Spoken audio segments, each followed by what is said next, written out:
What is up, everybody? Welcome to the Nerd BS podcast, where we talk about everything nerdy, which includes video games, tabletop games, and just general pop culture. And by the way, Nerd BS stands for Nerd Big Sisters. So if you ever had a big sister that just was beating the crap out of you, then this is your... No, I'm just kidding. I don't know where I was going with that. It stands for backstory. We want to give you the backstory on who we are and what we like to do, which is a lot of video games, a lot of pop culture, and we love hanging out. We're three buddies that love to just talk about this stuff. I am Kyle, and with me today is Alan. Yep, that's me. Ready to get into more of this BS this week and see what we can surface the mysteries of technology. Surface the BS. And with us as well is Tomas. Hi, I'm Tomas. I'll just give you a normal introduction. What's going on? Thank you. I don't know what you're saying there. I really appreciate that. Not that I don't appreciate yours, Alan, but it's a lot of BS. Let me just talk to you about the different ways that you can cook BS. I'm gonna have to call my nerd BS over you here. You can have it raw. You can have it a la carte, which I think is still raw. You can have it. What else? Okay. Let me just interrupt you there before we get knee deep into BS. I do have a question for you guys. What do you get when you cross Sonic the Hedgehog and Curious George? A bad time. Too fast, too curious. And on that note, welcome to the show, everybody. It is Halloween month, October, and I thank you for like a half chuckle there, I guess. But anyways, like I said, it is Halloween month. October. It means that there's a lot of scary games being streamed on Twitch right now, which I love to watch. I can't really play them because they're a little too scary for me. But with that in mind, I wanted to ask you guys, what is like your favorite scary moment in pop culture or in a video game? Let's start with Alan. I'm also the same with you on that regards. I love scary games. I love watching people play scary games, but it's always been a real difficult time for me to try to push forward on that control stick. I guess one of my favorite times with some scary entertainment, I was with a couple friends, and even though I don't like playing these scary games, I love the thought of playing them, and I've always thought of really cool ways to play them. Working in a camp and living in one most of my life, we have a lodge that's a large building, and we used to have this wooden plaque on the wall, and it looked pretty creepy. It was an Indian. I think both of you have probably seen this. It's now in storage, thank God. But it was pretty terrifying looking. Let's just clarify. It wasn't terrifying because it's an Indian. It was terrifying because how it was. No. It just was like, I assumed it was an Indian, but it was just like a humanoid shape. Yeah. But anyways, what we're talking about. push forward. We usually have a big screen downstairs, and we have couches around it. And at one point, I was really curious and interested in the Fatal Frame series. So I invited some friends up, and the only people I could get were two buddies of mine. We set it up, and we shut off all the lights in that creepy lodge, and just tried to play it for as long as we could. Luckily, one of them was really ballsy, but needless to say, it was a creepy time, and I had a hard time sleeping after that for a while. Yeah, you're setting yourself up for bad things at that point. Well, me personally, I've played a lot of different scary games when I was younger. I haven't really played one in a while. I think the last one I really played was Fear. That's a good one. That's like a first-person shooter. Yeah. With a good amount of horror elements in it, right? Yeah, a lot of jump scares. But honestly, the game I remember the most was a game called Onimusha. It's basically a game that takes place in feudal Japan where you're an Oni hunter, demon hunter. And at one point, there's this little doll that, like, you'll hear a bell and she'll kind of just appear out of nowhere. And your really only option is to run. You can't fight her. You won't win. So yeah, I remember that, and my friend and I stayed up really late playing that and just freaked ourselves out with the dolly We'd say she was the dolly, and just that stupid bell, man. That would just get you. As soon as you heard the bell, you just leave the room. That does sound horrific. And I think you showed me the clip of that not too long ago. And Yeah. I was like, I don't know if I'll ever play that game now. I can't go through with that.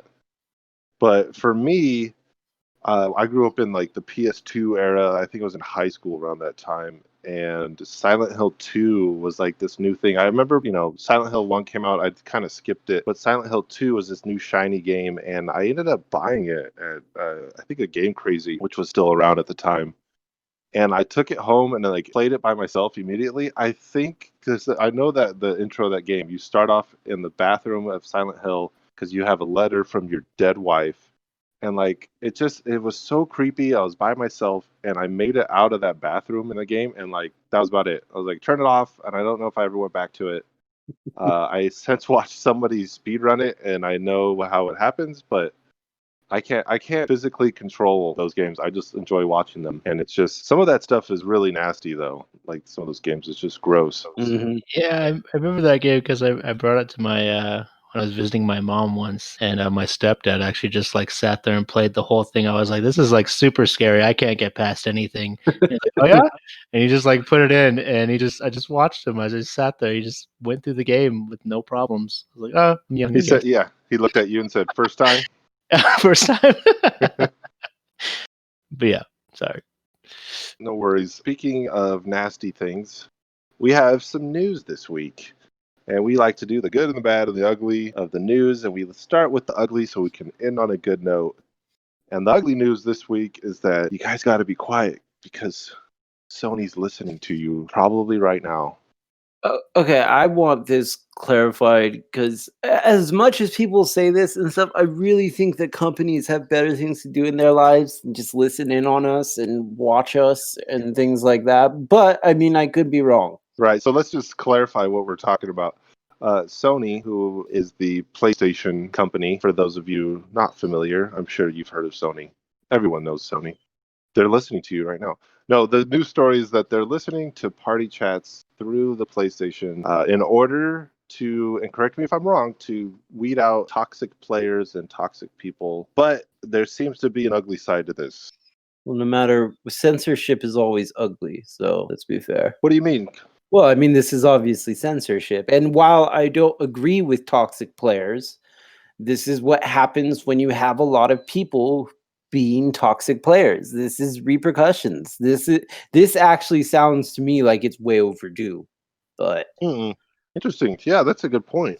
Like it's like they got too far deep into it, yeah. and now they have to make a change, and it's like, well, you haven't done anything yet, and now it's ugly.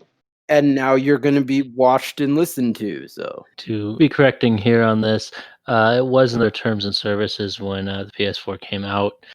They've always said they can do this.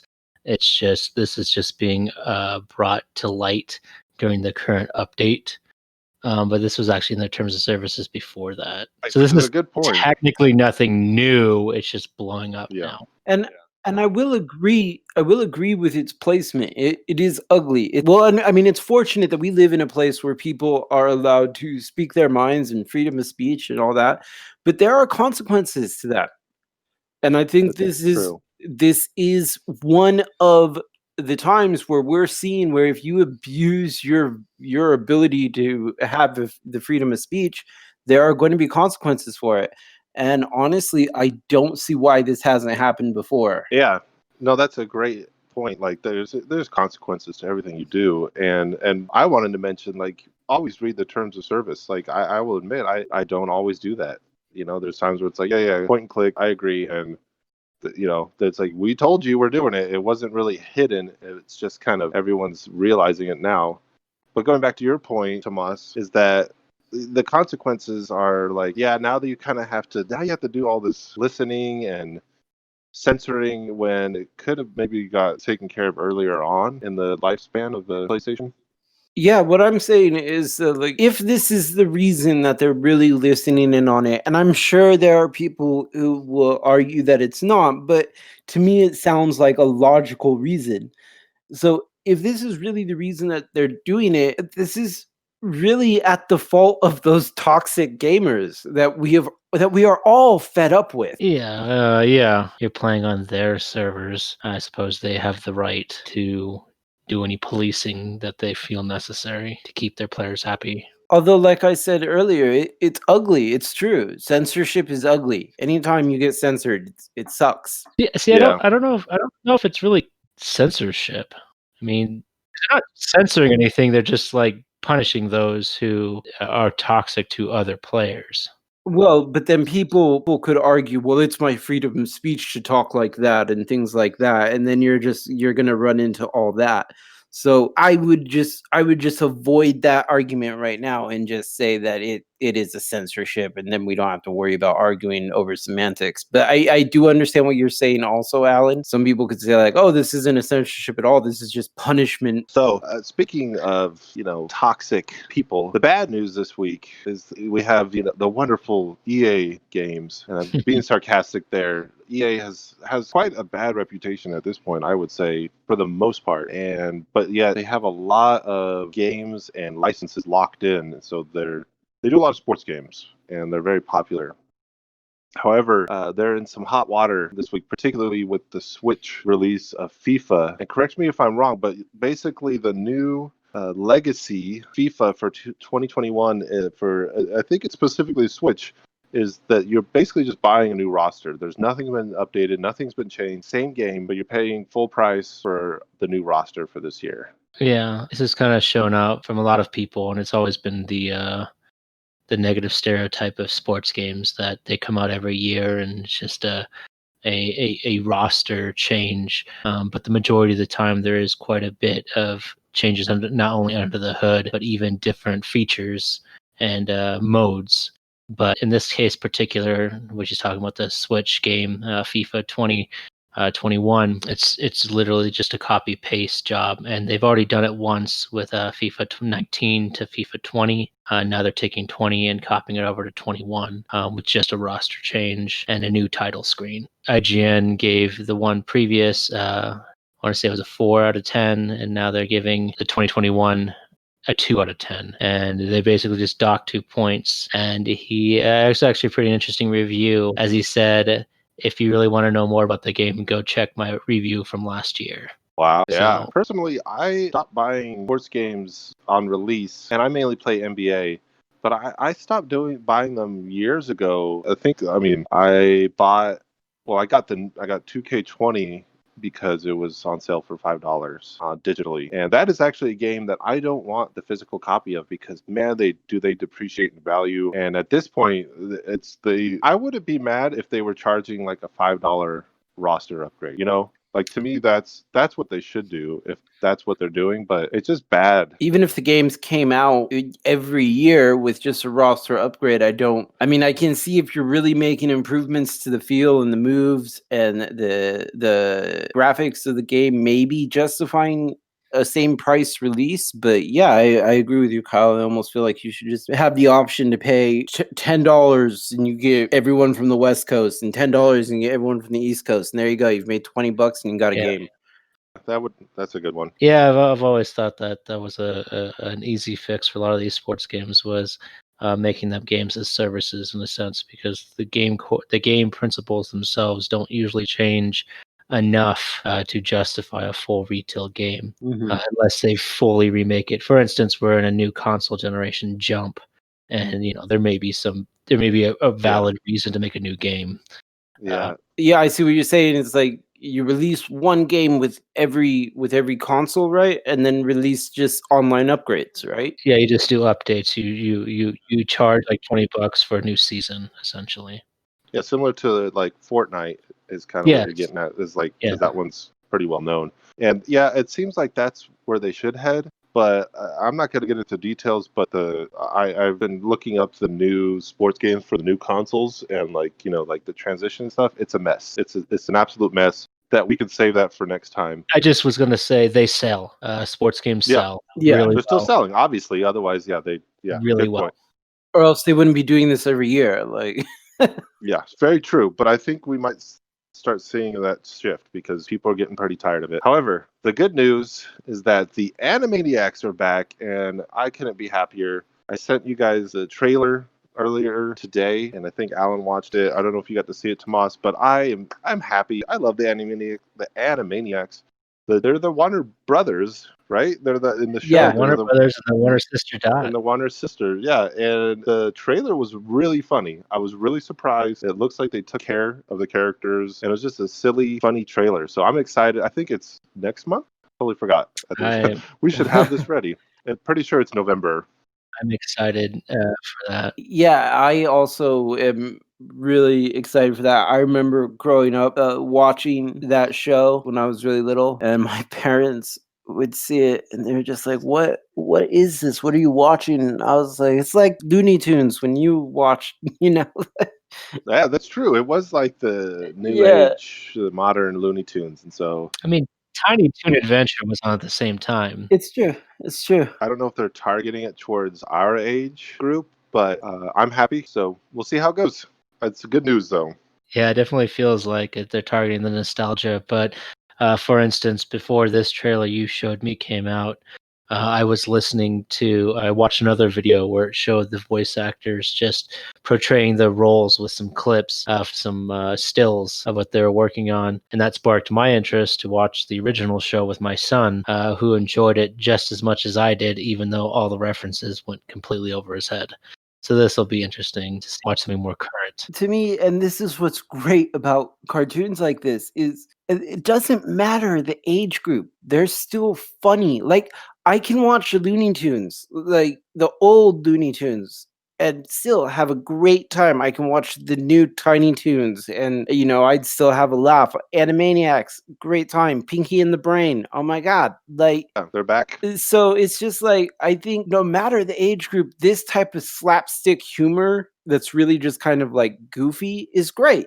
Like, everyone loves it. Everyone loves it. You hear that? You better love it. Fight me on it. It's an open invitation to fight Tomas. Let's move on to our topic number one, because that's what we have written down, is general pop culture. I think I want to change that name, but obviously not tonight. However, I am not as up to speed with the general pop culture. I will admit I've been in a more of a video game mood, but there's a lot of news going on because, you know, shows are being made, movies are being made, despite there being a pandemic, which I'm not even going to argue. They figured out a way. They put them in a bubble, whatever. I don't know what happened, but stuff's coming out and something to look forward to. And this one, I just want to do know about. I'm a little confused as to how it's all going to work in the universe, but Jamie Foxx will be coming back as Electro in Spider-Man. However, played Electro in a previous Spider-Man movie, but that universe is done and gone. And there's another, I don't know, maybe they'll do a multiverse thing, which would be cool. You know, that is the one Spider-Man. I've seen the Tobey Maguire ones, and after the Tobey Maguire ones, I didn't really watch them again until the now newest ones with Tom Holland. Yeah, I don't think I know I never saw this Spider-Man. You talk about the Amazing Spider-Man with Andrew Garfield? Yeah, I never saw this one. I fell asleep watching both of them. Really? Yeah. I actually remember enjoying the second Amazing Spider-Man more than the first. That was the one with Jamie Foxx in it, though, right? Yeah, this was the one where he did do his Electro role, and he did a decent job at it, and the combat was pretty fun. I thought. Okay, so let me ask you, Alan, who do you think is more memorable, Electro or Vulture? Vulture? As in Michael Keaton? What I'm saying is, like, I feel like Electro was kind of as well known as Vulture was, and then when Jamie Foxx portrayed him, all of a sudden the knowledge of Electro just went through the roof. And I kind of felt like it was the same way with Vulture, although I'm not sure because I've never really read that many Spider-Man comics, so I don't know how popular Electro actually was. I think I was talking in Discord not too long ago, and I actually thought Electro and Shocker were the same character. So Yeah, I remember you said that. I played the Spider-Man game, and I thought at one point you fight Shocker, and at one point you fight Electro later on, and I was like, oh, okay, he's back. All right, he's back for round two. All right, let's do this. I didn't even think about it. But anyways, going back to your Spider-Verse theory, which is what I wanted to get on. there's actually a rumor of Tobey Maguire being seen potentially in this movie. Which I'm totally on board for. Sounds like it's almost like they do the what was the animated one that they did?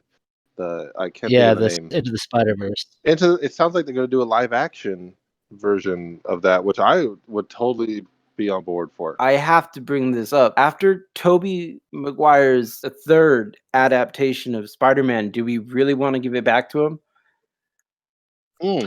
I'm pretty sure that was a whole mess on its own accord. I mean, I don't think Tobey Maguire was But don't that you talk movie. about that is my Spider-Man. And are you joking me? Don't you dare talk about my Oh Tobey my god. that way. That is Tobey my Maguire Spider. was fine. I mean, that movie itself had so many problems, but if you go back to Tobey Maguire and Spider-Man 1 or 2, both those movies incredible. I felt that the Goblin did far better in Spider-Man 1 than Tobey.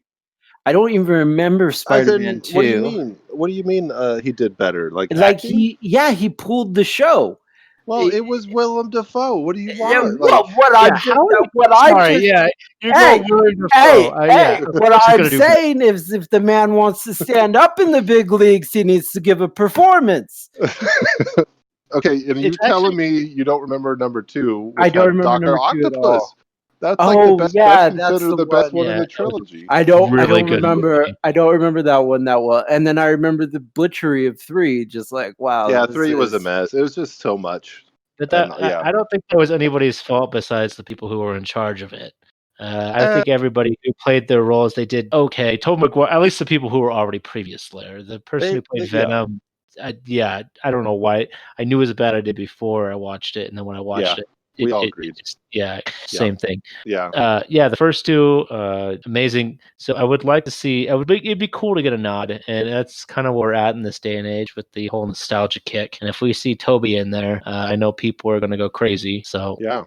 Well, and okay, I call him my Spider-Man because like that was like early high school, and it was, you have to admit, when that first Spider-Man movie came out, it rocked our socks because they hadn't done a really good comic book movie in a while. I will give you that. The first one I really did enjoy, but I didn't feel like Tobey Maguire was the star of that one. No, I will agree with that. Dafoe was definitely better. And also Jameson, what's his name? The guy who played Jameson. Oh yeah, he's also he's already in the universe. Yes, he's really another person who in the second Spider-Man movie he does make a slight appearance at the end. I'm sure we're at the point where it's spoiler-free territory, I hope. But he makes this very slight appearance. Yeah. I thought it was just a voiceover. I didn't think we actually saw anyone. Yeah. Very slight. Did you? Okay. You did get to see him. It was very short, but it was like, it gave me like I don't know if it gave me a real chill, but it tickled my nerd bone. Yeah, and he's also a good JJ. So then, talking about actors in roles, let's move on to Joaquin Phoenix. And honestly, this is the first I've heard of this. But he's playing Napoleon Bonaparte. I am super excited about this. And when Alan made it apparent to me that he was going to do this, I immediately thought that there's not a better actor for it. And you know why? You know why I thought that? Remember a movie that came out in 2000, a little movie called Gladiator? I think. Yes, that's exactly what I was thinking. Right? Him as the villain in that movie, him as Cosimo in that movie was just absolutely just breathtaking. It was on point. It was definitely on point. And it's like almost a similar character, I feel like that. Yeah, I think it will be a very similar character, a very impulsive, a very aggressive type of person who believes that it is their right to have something. But the difference will be is that in Gladiator, Cosimo, he's not very intelligent, whereas Napoleon is supposed to be a mastermind. So I think it'll be interesting to see him play a more tactical, savvy instead of impulsive and lustful type of role. Yeah, I don't think he'll live up to the Napoleon that I know from, we talked about this last week, Bill and Ted's Excellent Adventure. That's a lot of people are using that GIF. That was, just on a whole side note, that seemed to be lacking in the new Bill and Ted. I don't want to spoil anything, but they didn't have Napoleon. He didn't come back, and he didn't go in the water park. I don't know why that would be in the new one, but anyways, I'm excited to watch this It's new movie. exciting. It's going to be directed by Ridley Scott, which is, I don't know, nobody said that yet, but it's still really cool. I mean, Ridley Scott's great. I'm just saying that, it sounds like a cool mashup. Yeah, I think it sounds great. And once again, Gladiator, it's same director for Gladiator as well. So I was going to say a Gladiator quote, but I can't think of one. are you not entertained? Oh, gosh. Well done. I was going to say freedom, but that's definitely Braveheart. Close enough. I mean, different, they all got different swords. movie, but I'm definitely 19. Yeah, they all have swords and people get stabbed. I'm definitely a 1990s Mel Gibson fan, though, for sure. Mm-hmm. Yeah, Braveheart was good. And on the 1990s note, there is a new season of Fargo out, and really, I haven't seen it, but I'm gonna watch it now based on Alan's review. So, Alan, tell me about this. Well, I was gonna say, actually, before you say anything, Alan, I also will have to say I'm probably gonna look into this, even though my first impression of this was like, really? The really cool thing about Fargo, I've watched every season and they're all great. What's really fun about them, in my opinion, is they're all isolated in their own seasons. So you get a really solid, good season each time. And it ends and it begins, and you don't have to worry about it. It's going on forever. This particular season, if you like gangster or mobster movies, you're gonna have a good time. You have a black mafia versus an Italian mafia, and the black mafia is run by none other than Chris Rock, who's playing a phenomenal role as a gang leader. It's an amazing story. If you've watched Fargo before, there are usually some mysteries and even unexplainable events, more of the mystical side sometimes. It's all happening around this real important event, which is going on. So like I said, if you enjoy a good mafia gangster movie, I highly recommend just jumping into the fourth season. You don't even have, if you like this season, go back and watch the other ones. They're all great too. It's the fourth, yes. Fourth season. Oh, wow. Yeah, but if you want to just go for this story, jump into the fourth, watch it. If you like it, if you really like the art style and everything else, so usually goes really good cinematography, good script writing, go back and watch the other ones. But yeah, you've mainly pulled me in on the fourth one, mainly because I love movies like The Godfather, The Goodfellas. Yes, exactly. So this sounds really interesting. Yeah, I'd give it a go. Just fourth season. It's on Hulu. What am I, funny like a clown? What am I, funny like a clown to you? What? See? You think I'm funny? And I really hope you guys check it out, and I really want to hear your opinions on it too. If you do start watching it, just the first episode, trust me, just the first episode will get you hooked. Okay, well, I'll give it a shot. Maybe we could recap on our next podcast then about it. I think that's a good idea. I'll give it a shot. I will give it a shot too. Cool. So that being said, let's move on to topic number 2 for this podcast, which is kind of where the zone my brain has been at lately. It's video games. And I'm excited. There was a lot of Prime Day deals I got, even though I think I talked to Alan this week about like semi-boycotting Amazon to support local business. But gosh dang, those deals are good.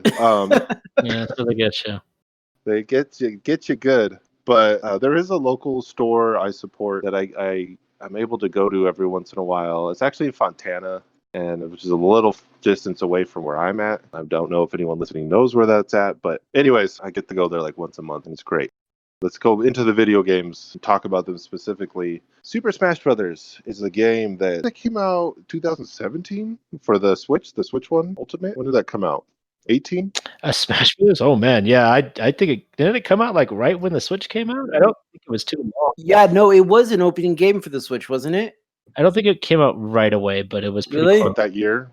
Yeah. It came out within the I was year, like- yeah. Okay. So it's been out, what I'm saying, it's been out for a while, but they're still updating it. And like, I love that because it is definitely a Nintendo supported game. To see the level of care that is being brought to such a great franchise. But yes, Yeah, so at least 2 years, going to be 3 years pretty soon. So how big does this make the roster then? Over 20, over 30, over 40? yeah, Characters. I have unlocked 2. I have all the No, characters. I'm just kidding. Yeah, it's the roster just keeps growing, and as somebody said on another podcast I was listening to, it's just what's so great about these Smash Brothers games. They're just a love letter to Nintendo, and now a love letter to just video games in general, which is really cool. Yeah, well, there's a new fighter that just came out last week, and I've loved all the new fighters when they had the Joker from Persona, which I heard was a little OP, and then they had Banjo Kazooie come out. Like those, I was just like blown away that they're able to get those characters in there. I'm still glad they're bringing out new characters. Just this recent one for me personally, I was like, I can leave it. And it's Steve. Sorry, it's Steve, and that's all. No, it's Steve from Steve Minecraft. from Minecraft, yeah. So you're playing a block. There's a block running around. This is so much fun. If you've watched any of the footage of it, the character, they've actually created biomes for each of the levels that you can actually harvest specific materials to create specific things for this character. I played this trailer for my son, and he is absolutely in love and wants to get it so bad. But wait, like what can you make? So if you haven't played Minecraft, it's like making pickaxes, making blocks. You can actually create structures on the level to block people.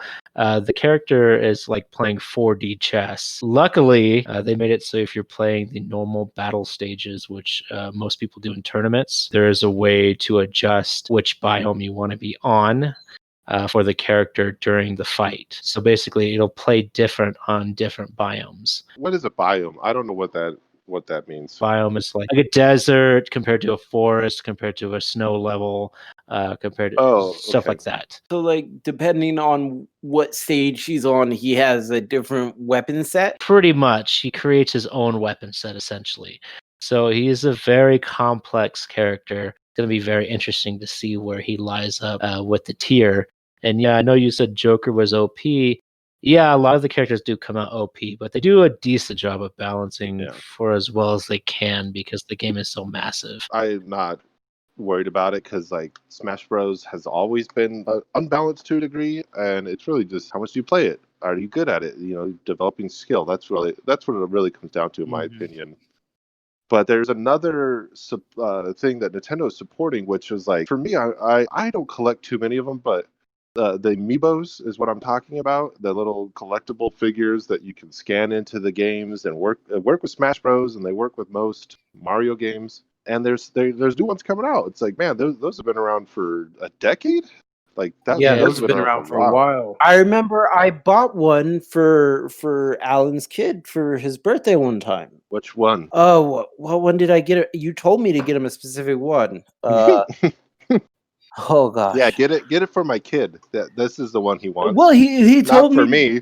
He said this is the one that he wants, and I said, "All right, I'll get that for him." I don't remember which one in particular. I don't remember which one it was. It's displayed on Alan's Switch now because I think all was all a ruse. we own are in the same spot in my house on my beautiful altar on top of my TV. Oh, you do have a Nintendo altar. Yeah, I think I said that. Yeah, when we talked about it, I have an amiibo altar. It's just all the amiibos. I mean, not all of them. I have just a large percentage. I have 2, 3. Nope, 2. I tried to collect. Well, I have 3 because I have Sonic. I cared about. I do have all the Fire Emblem characters, and I have most of the Zelda ones because those are a pain to find for some reason. Zelda ones, yeah, man. I want the Zelda ones, but good luck. Yeah, I don't know. That's annoying. So I know what to get Tomas for Christmas. It is an amiibo set. Steve amiibo whenever they. I don't know what I'm gonna do with it. You have a Switch. You can use it. Yeah, I have a Switch, but I guess I don't know what game I'd use it on. I'll tell you where you can put it. Just kidding. I'm just I kidding. told you I buy my Nintendo devices strictly for Pokemon. That's about it. Oh, well, I don't know if you can use it. I don't play Pokemon. But the one I'm really excited for is Banjo-Kazooie, the amiibo. And it's like, Alan, you said the ones you care about. I've never really cared about the amiibo, like specifically. I like them. I got, like I said, I think I have 3 for display purposes. But the Banjo-Kazooie one looks so cool. And gosh darn, I love that game so much. I will be getting that one. Yeah, they have Terry, Banjo-Kazooie. You may not care about this one as much, but Beleth, the star of the new Fire Emblem game, which is kind of annoying because in the previous Fire Emblem games, the leader or the protagonist in the game, because you can create your own character, was given a male and female variant. But this time it seems like they've only made the male variant of the amiibo. So I don't know if we're going to get another one later or what. That's odd. Yeah, weird, but it might be just something they're going to do later. Time will tell. And Yeah. so on that note, we have another update to a game been around for a while. And it's called Smite. The Smite is the game. Alan got me into it because they were having a deal where if you paid $10, you get to unlock all of the gods, which are like the characters, and then any incoming ones too. It was like a Yes. deal of just whatever new ones come out, you get those too if you bought this deal. But the Ninja Turtles are coming out for it, and I haven't played in a while, and I can't wait to get back into it. Yeah. I actually played the trailer for my son, and he was excited too because he also likes Ninja Turtles. They look incredible. There are skins of previous gods, which means you have to have the battle pass to get them. And Ooh. all four, yeah, I know, all four are going to be with the battle pass. The only thing that sucks is today I found out that Splinter and Shredder are also involved, but they are not in the battle pass, so you actually have to do them separately, which is frustrating. How is this not the bad news? How? Yeah. It is a little frustrating. I found it out really right before because I watched a video on it. I actually have a list of all of them if you really care what gods they're each representing, but I figured you could find that on your own. It's still really cool though, and I was actually looking forward. They already added Cthulhu recently, which really wanted me to get back into the game, and now this is just the icing on the cake. Yeah, it's a super fun game. Really great multiplayer online with friends, and like what's better than getting the four turtles together to just smack some people up? So it's called Smite. It's on everything. You can play it. I played on Switch, and then Alan plays it on his PS4. It's cross-play. It's great. We're not sponsored by them, but maybe we should be because we're really boosting it up here. So moving on Give me though. that Splinter skin. Yeah, give us I want Shredder. Give me Shredder. Moving on though, well, there's other news in video games. Microsoft is partnering with the video game store GameStop, which is I like GameStop. It seems to get a lot of hate online from things I read, and it's not undeserved. GameStop has had a lot of ups and downs, and if you look at their stock prices, it's not looking good. But it's interesting because a while back they had the former marketing director, I think, from Nintendo, Reggie Fils-Aimé, jumped onto their board for GameStop, which was a good move for them. But it's been quiet ever since. But now this Microsoft partnership is a glimmer of hope, I'd say, for a company that seems to. Well, they've been closing stores. They've closed hundreds of stores this year alone, and I'm sure the lockdown with quarantine didn't help either. Have they announced what their plan is with this merger, or like what is Microsoft looking at doing with this type of a partnership? Yeah, good question. So in the article that I read, it says Microsoft is going to be able to share, and this is I don't know if this is good or bad for the general public, but Microsoft is going to be able to share information with GameStop based on your purchase history and just like your gaming history. To better to upsell Microsoft stuff. And so this, it comes from Microsoft.com in the news. There's the link. Do you think these are going to become like Apple stores? Like GameStop is going to become Microsoft's little Apple store now? Microsoft already had a Microsoft store, so I don't think they would do that. No, because I was just going to wonder if they were going to use it to push product or what. I don't know. They didn't really. They will probably use it to push Microsoft products. That is for certain, but it is definitely they're just probably going to keep the name GameStop because people still like it. Yeah, I wouldn't change the name either. I think it'd be a bad move, and they don't really discuss too much about the store. My guess is that they would get like a section dedicated, like probably closer to the front or whatever. I would hope if I was running the company or the business, be like, hey, we have to be upfront. But here's just a couple things that they say: increasing focus on cloud-based services, presenting execution and competitive risks, There's a lot of jargon in here, but disclosure and misuse of personal data that could cause liability and harm to our reputation, communication thing again, quality or supply problems. It just seems like it's a good thing for both to be part of. But it's just, I think we talked about last time, Microsoft is making big moves. This is not like a small move. Yeah, well, that's why I asked, because I was wondering if they were trying to get away to maybe limit. I mean, I'm sure they wouldn't be dumb and say Sony can't sell here, but at least you limit the amount of Sony products and increase the amount of Microsoft products. There might be like a benefit to buying Mhm. from the GameStop store, Microsoft. Who knows? Time will tell, but it's just kind of the start of this partnership, and I'm looking forward to it because I'm turning into a little bit of a Xbox fanboy, and we'll see how it goes. But moving on to the next point, Spider Cat. That just says Spider Cat. Tell me about Spider Cat, somebody. So Alan showed this to me, and it is great. I don't understand necessarily. It looks like a mission in the Miles Morales Spider-Man game, but it does look freaking adorable. I'll let Alan give you the whole scoop on it, but I just had to say that. There's not a whole lot of information out there that I've seen, but yes, it does start with a mission. But if you watch the end, there was a finisher that the cat was involved in, and from what I've understood in the little bit they've released, that's pretty much all it will do in combat wise is when you do a finisher. And if you've played the original Spider-Man game, when you do finishers, they vary which one will pop up as you're doing it. And I'm assuming that's just one of the ones that'll pop up. I just thought it was really cool.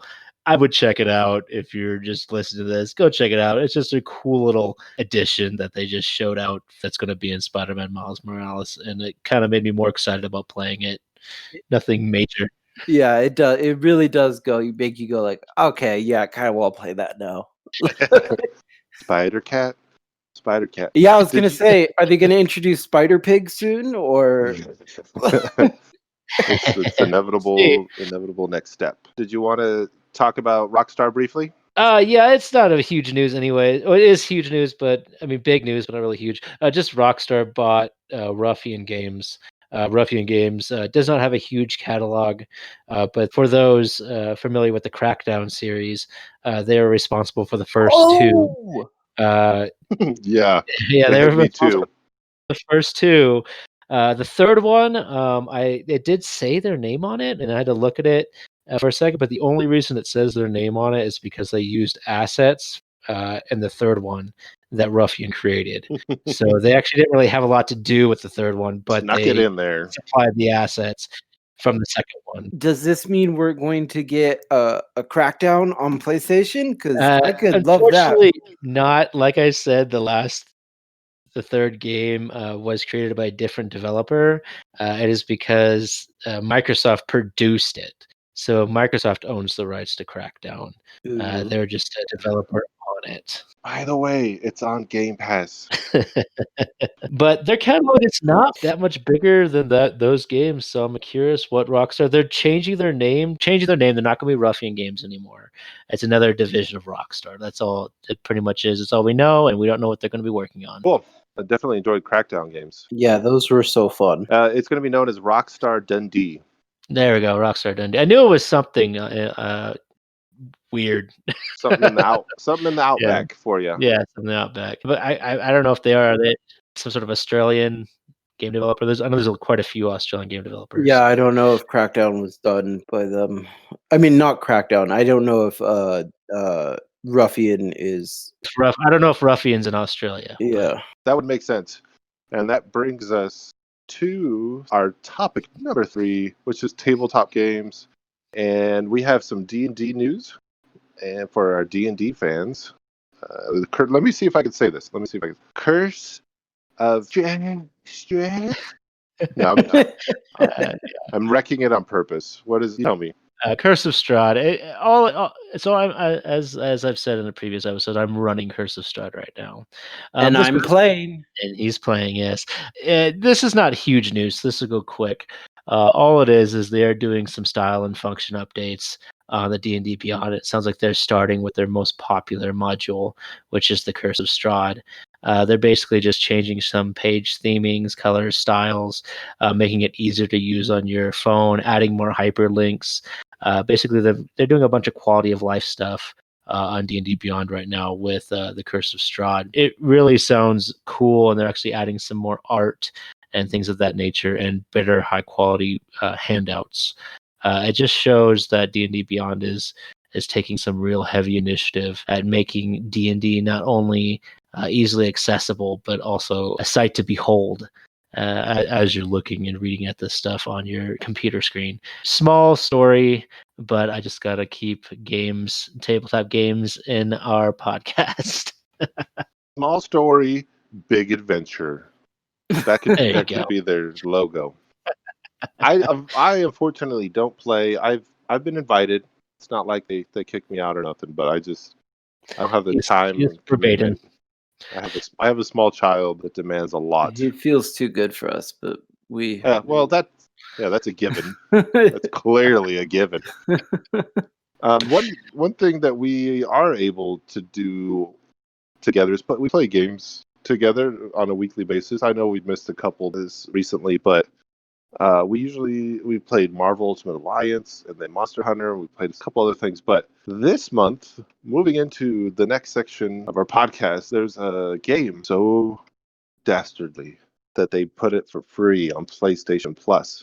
Now, correct me if I'm wrong, but the correct pronunciation of this game is called Vampire. That I would say vampire. I think that's how I would say it. I don't know if it's right, but it sounds cool. It's spelled as like vampire, but instead of a I, there's a Y without an E, and it's kind of cool. Like it definitely catches your eye. Just the name, you're like, ooh, I know what you're going for. And then the pictures, the dude, wiping blood off his mouth. You know what you're kind of getting into with this game, but it's very fitting for the Halloween month that there'd be a vampire game, and I think all three of us have started playing it in some fashion. I barely got through the intro, but it caught me. It got my attention. I just didn't have time to keep going. Yeah, I've actually gotten up to the second chapter. I think even maybe to the third. I think I've just finished the second chapter, although I'm not sure. But it is really interesting, and it is a really fun game. The combat on it it leaves something to be desired. It's not the greatest combat system in the world.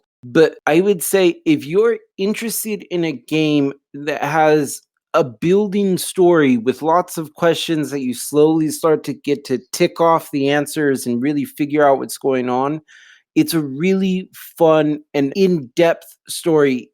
It is a dialogue-based game, though. It is not an action-based game, I would definitely say. Yeah, I would agree. Like it's not smooth, the action and the fighting. It does its job though, because you're right. It's the story more focused on, and the characters are really well, not just drawn out, but literally like written and voice acted is done really well. And I was going to say, I mentioned this, but the company that does it also did a game called A Plague's Tale. It's called Focus Home Interactive. And they did a game which is also on Game Pass. It's called A Plague's Tale. And that game I absolutely loved. It caught me, it got me so hooked that I ended up beating it in like a few days. And if you couldn't tell from the title, it's about being in the plague. When was the bubonic plague? What century was that? Where's my history major? It depends. Like the Black Plague broke out in Europe multiple times, 15 or 1400s, I think. It's around that time. It was before TVs. That's all I know from history. But it was like, you can't go near the rats, and the rats are afraid of light. And so it's just, like the combat wasn't excellent, but the story just kept you going and going until you got to the end. You just had to finish it. And that's what I'm looking forward to, because I didn't know that Vampire was done by the same company, so I'm really excited to get through it now. Yeah. So what I found the most interesting about this game, and I've been playing a little bit too. I haven't got as far as Tomas, but I've gotten a little further than Kyle. And what I explained it to my wife, and she actually thought it sounded pretty interesting as well. What's really cool about this game, I don't think it was brought up yet, is that not only are you a vampire, but you are actually a phlebotomist focused surgeon. And so the core of the game is basically deciding if you're going to follow your urges by feeding on people, or actually follow your Hippocratic oath and try to help them. That's the crazy part, in my opinion. That's like really makes it very interesting. Yes, I agree. That's what makes this game have a really good pool, is this moral debate that you end up having with yourself. Yeah, it's a great conflict to be part of, and I think they do. Like, I'm curious to see what this company has done otherwise, because these are two good games. The indie of the month, right? This is our independent Yeah. game that Tomas actually played. We had to make a note Yeah. of it. Tomas has played the most of it, actually, out of all of us. He does like indie games, but they have to be dark and gritty, and they have to be, it has to be some sort of combat. Now, there's two things I want to say about this. Number one, the load times are terrible. At least when I was playing it, Oh, they're yeah. atrocious. Any game where you have to put up your pick when you're able to pick up your phone and start looking at stuff on Twitter while you're waiting for the game to start again, it's too much. Second, did you notice the doctor's coat? One of the first people you meet, his coat is like brown, but for some reason has like no texture. Like everything else has texture except for his coat. I didn't notice. It is really bizarre. You might see it. I don't know if you keep talking to him. I feel like he's a recurring character. I don't Yeah, know. he is. He is. But look at his coat, his brown coat. It is like the most blandest coat for some reason. I don't know why, but everything around just looks weird. Just looks really out of place. But anyway, two gripes. Yeah, it's exactly that's the drawback of the indie games of the month, is that you're not going to get the clean cut, Final Fantasy VII remake polished to the crisp, but and those things can kind of pull you out of the atmosphere a little bit. I will admit, like A Plague's Tale, although I loved it, they had its moments like that. So, however, it's if you have PlayStation Plus subscription, you get to play it for free. So I think we all recommend it. Yeah, I So definitely recommend it. Yes, yeah, definitely. maybe that's something we could do in the future, like recommend or don't recommend. But that is our indie of the month. Anything you guys are looking forward to playing, or in general? Well, I'm looking forward to Assassin's Creed. Uh Assassin's Creed Valhalla. Holla at your boy. Anyways. Oh my Uh goodness.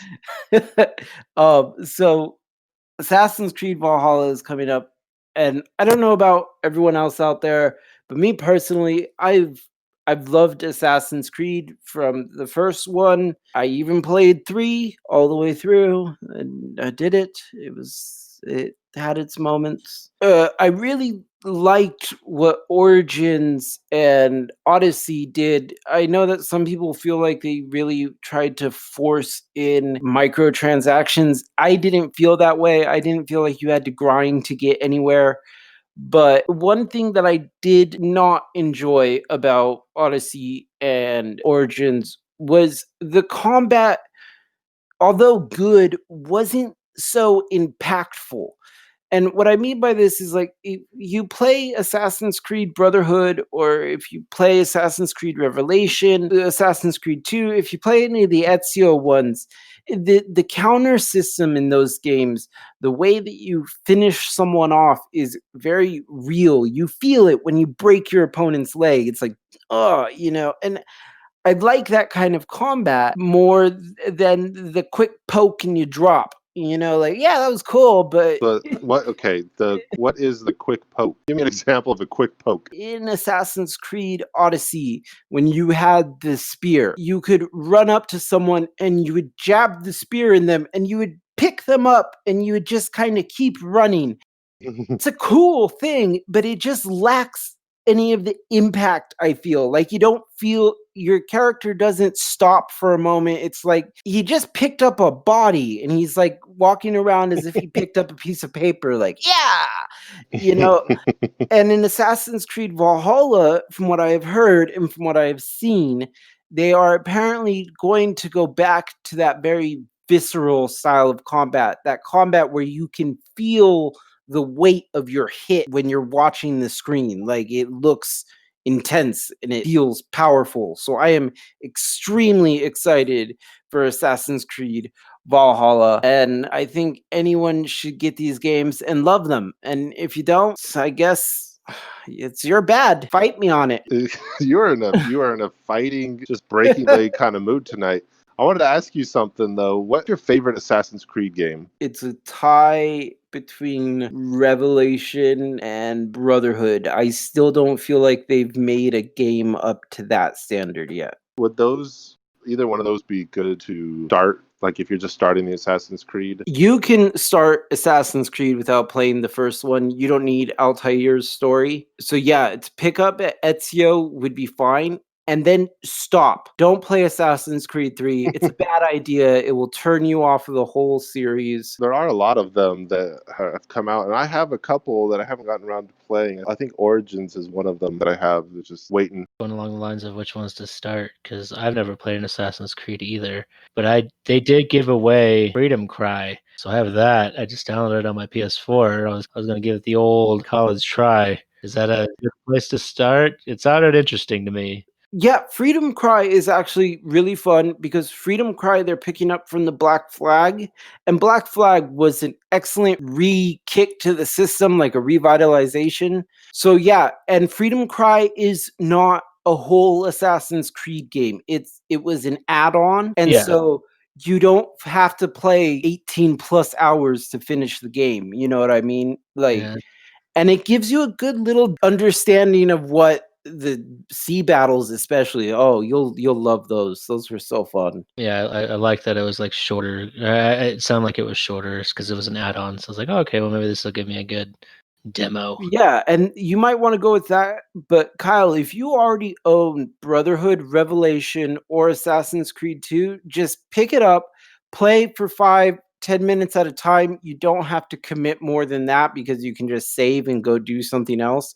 But the story might grip you sometimes where you're like, no, 5 more minutes. Yeah, I believe I have two as well. But it's only a loose copy on PS3, and that's what I wanted to talk about this week. Was that I'm actually selling all my games that don't have cases for them, and I'm pretty sure Assassin's Creed 2 is one of those games because it just bothered me. First of all, I look in my game case because I have one of those big disc case that had the old CD case you put in your car. Yeah. Back in the day when you had a CD player, I have several of those that hold all my disc games, and I would look through them occasionally and be like, oh, I forgot I had that. Because when it's on display and I can see them on the shelf, at least I go, oh yeah, that's right. I need to get around to playing that, or I need to go trade it or whatever. But I forget which game I even forgot I had, but I ended up started buying games I already owned, which was a problem. It's like, okay. And I told my wife I'm doing a mass overhaul of my games. If they don't have a case, I'm either going to buy a case for it because eBay has a lot of that, and or sell them and then rebuy them with the case. I've sold quite a few already. I usually just bunch them together and sell them all at once, trying to save time. But I've made a few $100 and bought a few back already. But it is, I'm going to lose a few games in the process, which is it's fine. It's a fine thing. So if I could ask, how many games is this? Oh, how many games do I have, or how many? How many games do you have that you're selling that don't have cases? Oh, I would say so. I looked at my PS3 case, which had the most games out of all of my consoles, and games that didn't have cases was at least 50. Oh wow. Yeah, so I've been trying to sell them off here and there, and I'm kind of in the middle of it, but I'm getting down to it. Do you still have Batman Arkham Origins? Yeah, I have all the Batman and cases for them are on PS3. Game was great. I don't care what critics say, man. I loved that game. That game is rad, and I'm glad I'm keeping that because I will probably play that one again sometime. It has to be in the winter, though. I can't play those games in the summer.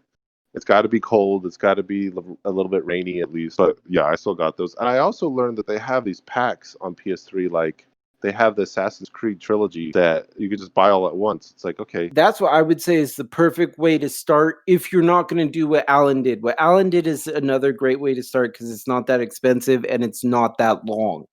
Yeah. But if you just want to go, screw it, I'm really going to do this, then get that 3-pack because those 3 games really created this platform for Assassin's Creed that I really feel like it has struggled to reattain. And I really hope, well, I say this with each Assassin's Creed, I really hope this one is going to be the one, so. Oh, so you're saying that this one is Neo?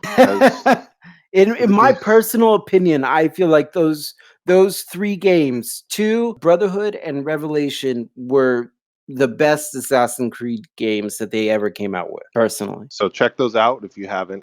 That actually concludes Tomas and I. We kind of combined our soapbox time. And Alan this week had a conversation point, though. I brought this up a little while ago with the crew, not on the podcast, and I was told that you got to discuss that on your own time.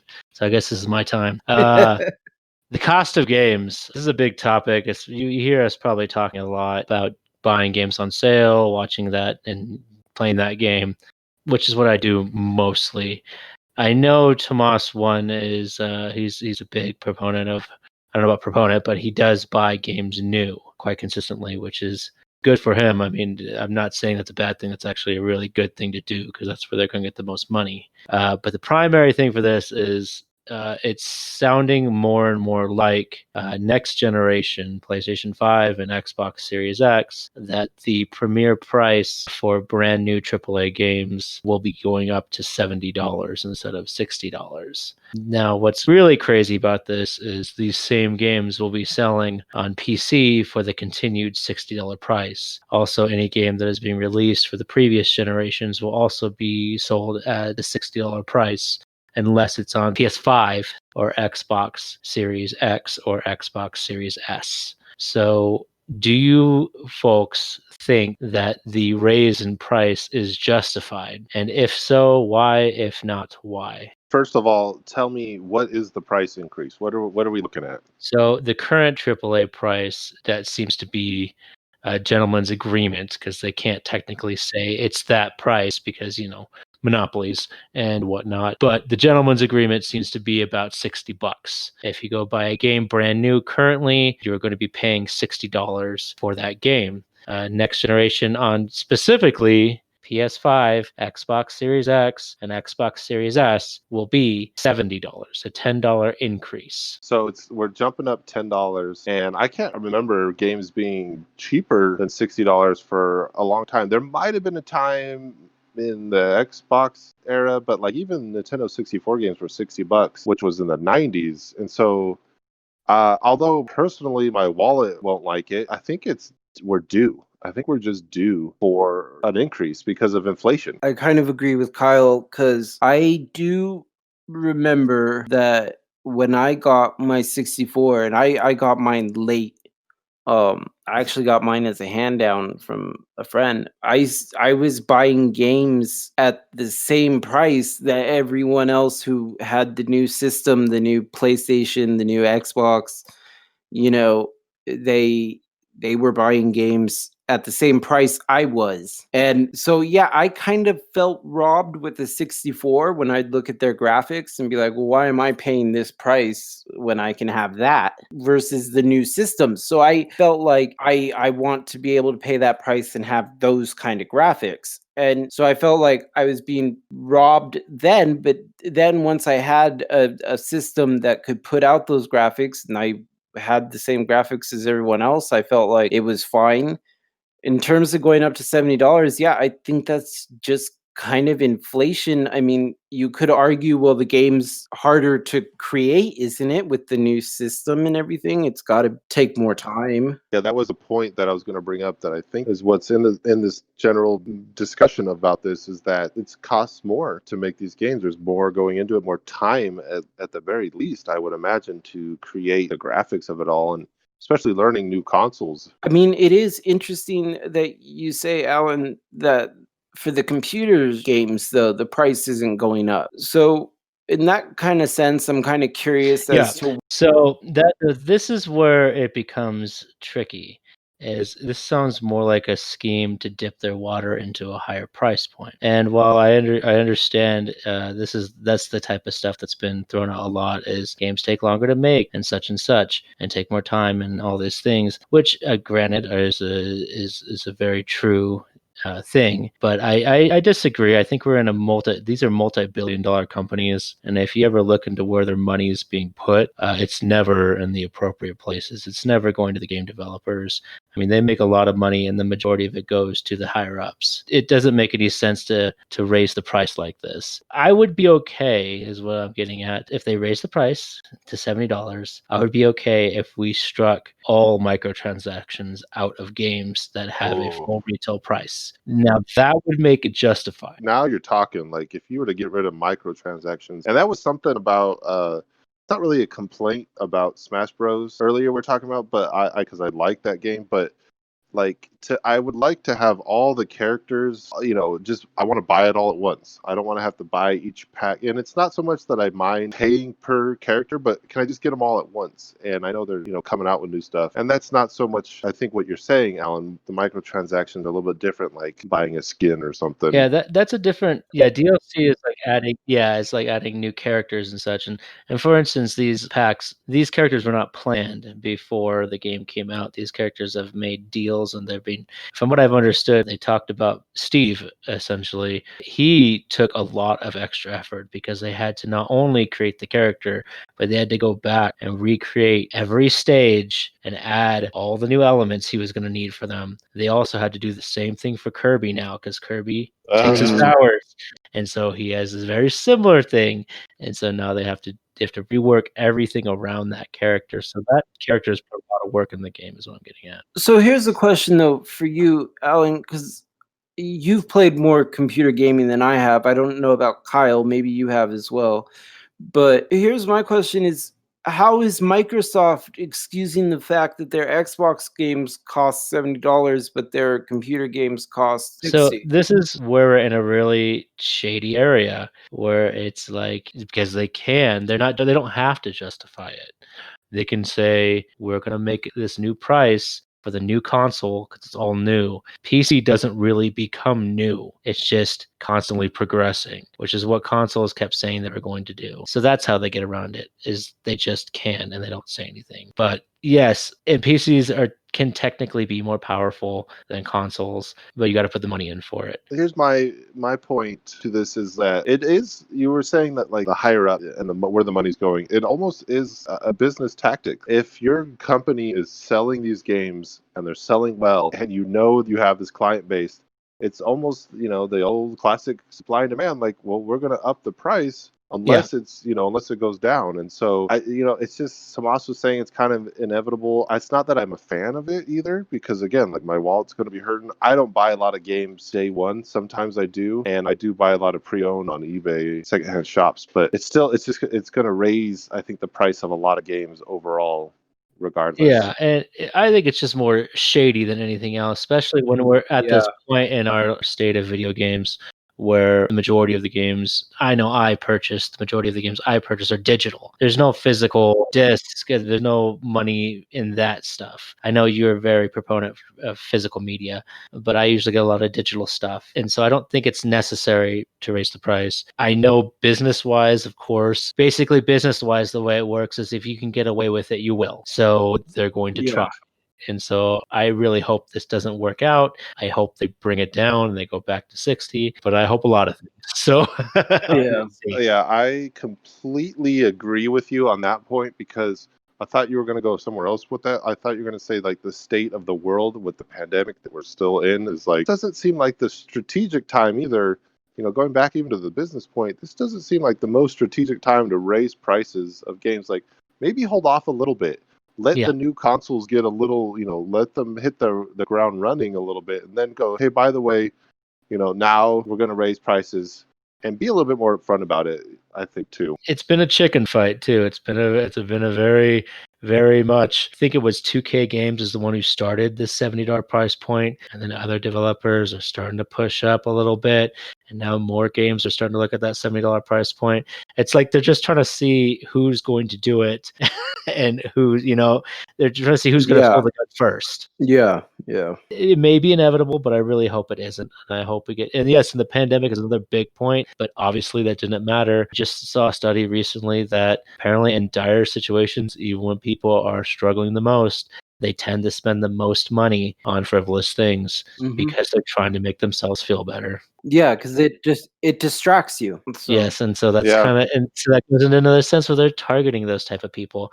I think we're going into a different topic in general. yeah, we And could save here's your this. points. It sucks. It may be inevitable, but God, I hope it's not. I agree, and I'm curious as to, you know, if you've stuck with this podcast all the way through, what your thoughts are. If you agree with, well, I don't know if you agree with it, what you just think about this conversation of the cost of games. And there's a couple ways you can talk to us. And Alan, why don't you share with them what those ways are? Yeah, so it looks like we're trying to add a plugs segment at the end of it to get more communication between us and the community that hopefully we are slowly growing. Right. I wasn't gonna just outright say that. I was trying to do a smooth transition. Sorry, It's all I good. destroyed his smooth transition. It's all Blew it out of the gravy, baby. But anyways, if you want to get a hold of us, there's multiple ways to do so. The most easy way would be just to email us at nerdbackstory, all one word, at gmail.com. I run the Twitter as well. If you'd like to get a hold of me through Twitter, you can at nerd_BS. You can send me a message on there, DM. And if you want to, you can join our little Discord we have, and we've been running this podcast out of. We got a couple people in here, a couple cool people. We like to just discuss about video games, and we wouldn't mind playing with people as well. Playing some games would be really fun. So yeah, if you want to get invited to that Discord, hit me up on either of those places, or even if I'm going to plug out my personal Twitter real quick. At SCAD Matrix, SKAD Matrix, all one word. You can send me a DM as well. I can give you Discord, or I can point you in the direction of any of the other cats and ways to get a hold of us. We That's also cool. have YouTube and on podcasts everywhere. And I do just want to point out too, as we're closing up, we do pay attention to what we talk about with other people and topics that interest them. In fact, I'm pretty sure this whole thing about PlayStation and listening in was brought to our attention by a friend of ours in the Discord. So, it helps us out as well as it helps you out. So, Absolutely. I totally agree. Like, I shout out to the guys that joined the Discord, and thanks for the suggestions. Can't make any promises that we'll pick everything, but we just love to hear what you guys are looking at, those of you listening to us. And we really appreciate you guys listening to this. We love everyone for staying with us. I love you guys. It's always awesome that we're able to get together and talk about nerd BS. So until next time, thank you so much for listening. That's been the Nerd Backstory. Yeah. See you next week. Shelling more BS. oh God, that again. All right, I'll see you guys later.